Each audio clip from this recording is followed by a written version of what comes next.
nice it is. So you can also think about your cover crop. Like there's a lot of stuff happening in the soil, but there's a lot of stuff happening outside, like that, like in the green part that you can use to benefit your farm. So like that's what we want to move towards. Like thick cover crop becomes our mulch, and then we spot with hay, so we don't have to like invest so much in the hay. The hay is great. It's organic matter. Like that is like a kind of a form of compost. Like over time, that's just adding more. So it's a great thing to do, but you know, it's expensive. It costs money. It takes time. So you can't always get it all throughout the year. And I've been reading a lot online from people around the country that are getting hay and straw that was affected by the grazon and stuff like that, or even manure. And compost. And manure. compost. Yeah. So a lot of people are recommending not adding manure to your.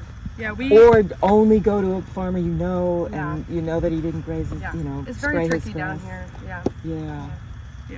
So yeah, but we tried to find someone who had stuff they didn't spray, and we were lucky to find that. I don't know if it might be a lot harder to do that, you know. But yeah, so someone asked about why we don't use landscape fabric.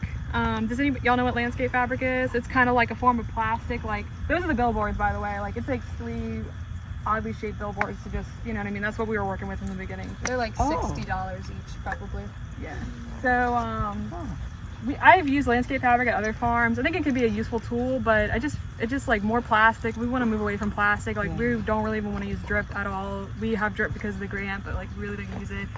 And I feel like it gets so hot here, cooks the soil, there's no aeration, there's all kinds of things. I think if you could put like a layer of like leaves and then throw your landscape fabric on, that would be helpful. I worked on one farm where that one April where it just rained, that December where it just rained. I mean, that rain is hard being on that soil, compacting it down without landscape fabric, then just getting cooked. So we don't use that.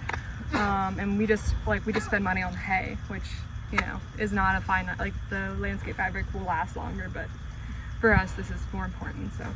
So you know, just learning, like we're like evolving in our process and trying to figure out what works best and all that stuff. So the method that we did on this field is what we will move towards. Like it's like when we pulled that tarp off and raked off the plant debris, that soil was perfect to direct seed into. Like it was great. Like it was, you didn't need a power harrow, you didn't need a tiller or nothing. Like we could have just run the direct seeder through. And they say if you direct seed something, like you're cutting the seed cost in half. So like we use a 50-pound bag for that whole area, and it's expensive, you know. So we wanted to get a good flush, so we had to, so